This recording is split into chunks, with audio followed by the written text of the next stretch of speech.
the second objective I want to do with you is to give you 3 examples.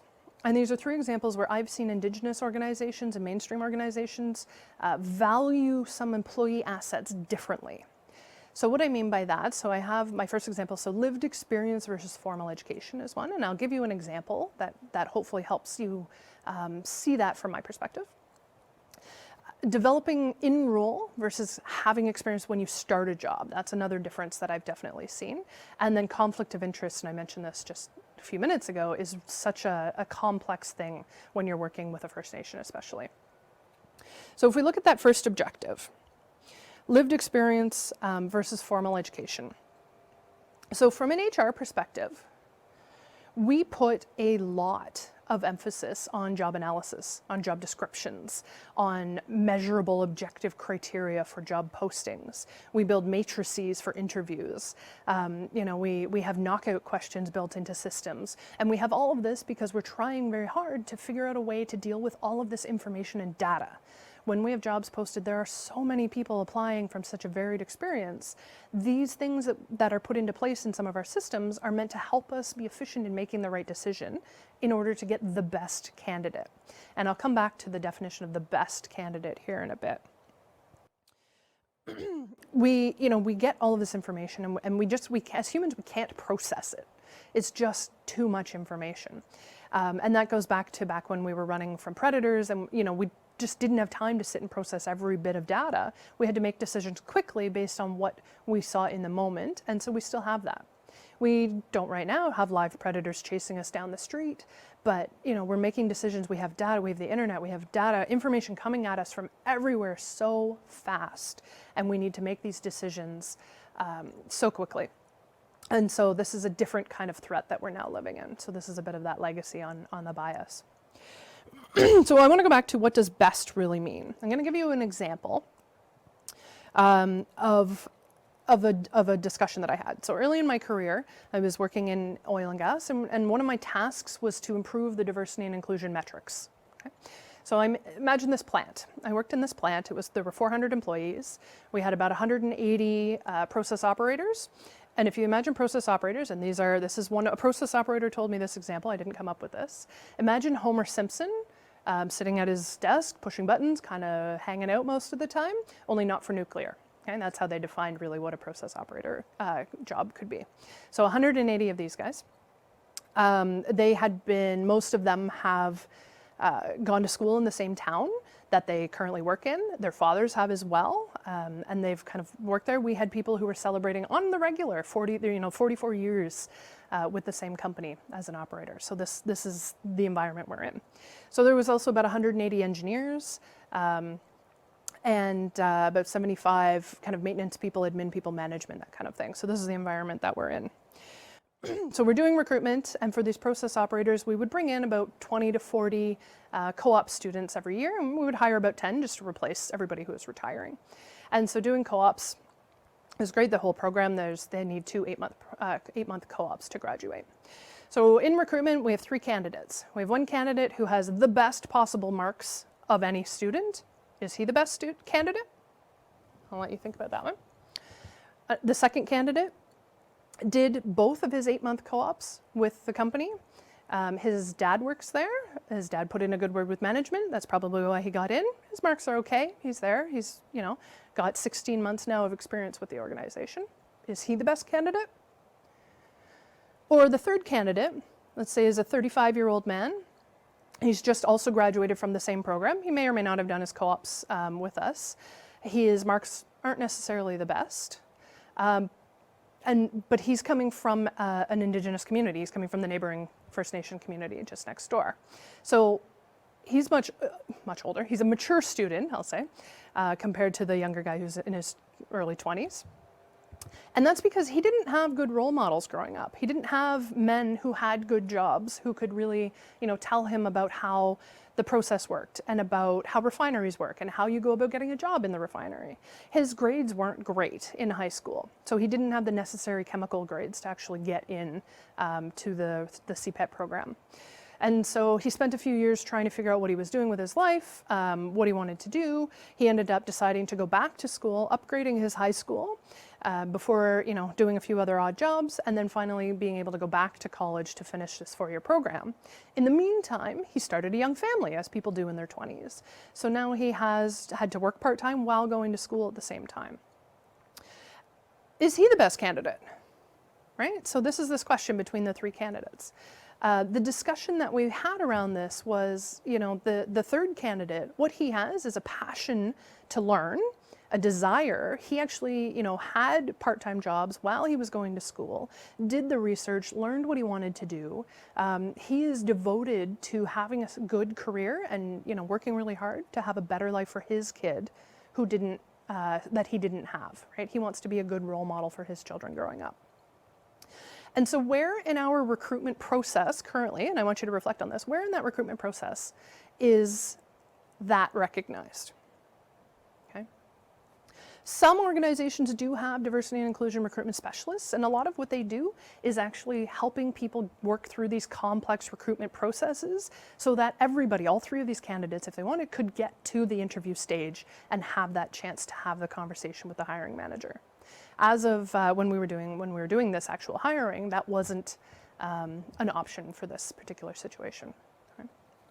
So as I said, I do want you to reflect on that. Okay, and that comes down to the question of again, kind of what does best mean? There is no answer. I don't have an answer to that question, but it's having that discussion that's important, right? And really thinking about what does that mean for the organization? Where is the organization going? What is that strategic plan, and really trying to tie those together. So what I'd like you to do is just to think about your own processes, your own recruitment processes, your own experiences, where maybe have you seen these things, and how can we think differently and have those kind of conversations.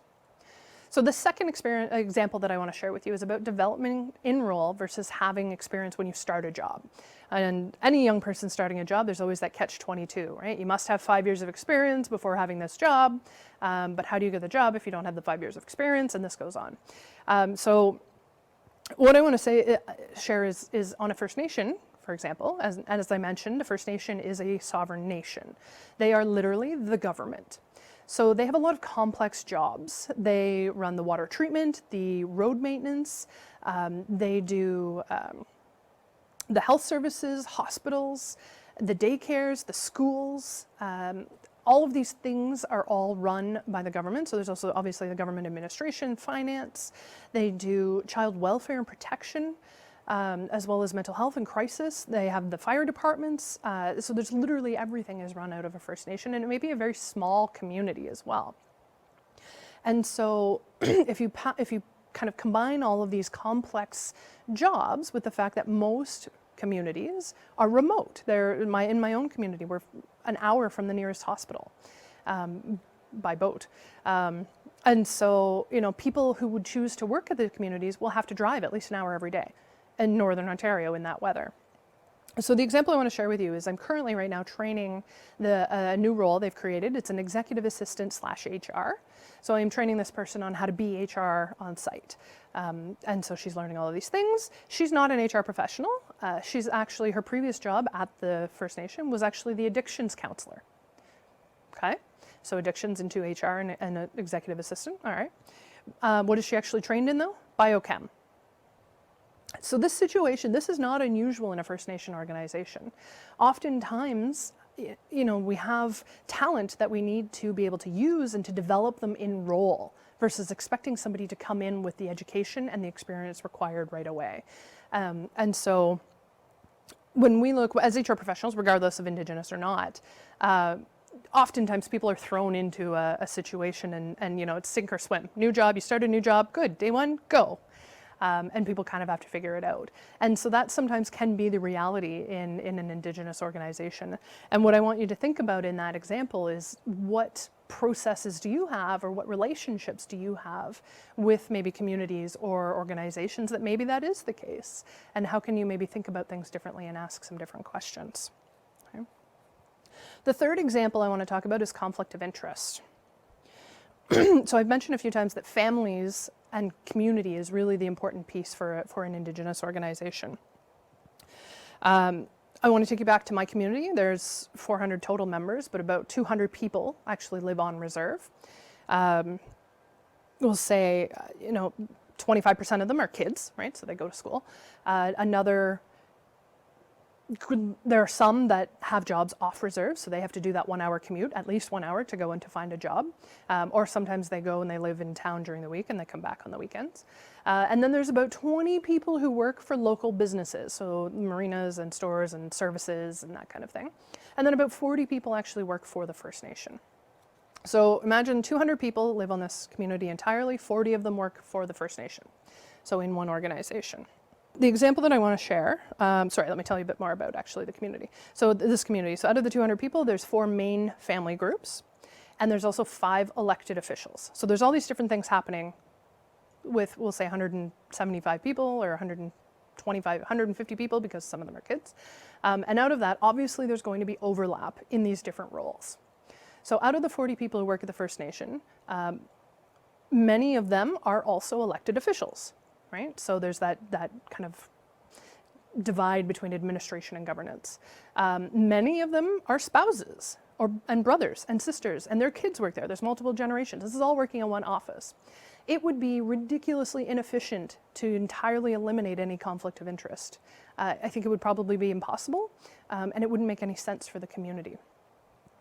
And so when we're looking at these things, the example that I have is we were doing some recruitment, and the best candidate was actually the spouse of the hiring manager, okay? And so what do you do in that case? So from an HR perspective, you would think, okay, well, you can't really do that unless they're in a different department, but that wasn't possible in this situation. So we ended up bringing that person on, but we had to mitigate those conflicts, right? So when we think of conflict of interest, you're thinking perceived, actual potential conflicts, right? So all of these things. So we had to take a look at all of these pieces of the conflict, list out all of the different risks, and then different ways that we were going to mitigate each of these risks. So what we ended up doing, bringing on the spouse, but we had them reporting in any kind of financial reporting, ended up being to a different person. So that was easy to readjust. Any of the performance management stuff, so we actually ended up upgrading the performance management and the personnel policies so that there was a way to go to somebody else if you couldn't go to your direct supervisor. And so these are all things that we did, and we had them all documented, and they were signed off by council in order to mitigate that potential conflict, well, that actual conflict. And so I share these examples with you again as a way to think of, you know, just because we've been taught something one way or we've always done something one way doesn't mean it's the right way. And I also challenge you to think about the understanding different cultures and how that might actually help an organization become stronger. So in this case, we were able to give a local person a job, which is amazing for his family, his kids, his own personal development, his own self-esteem. And he didn't have to do that 1 hour commute every day. And so being able to do that, you know, he ends up becoming a better, more committed employee as well.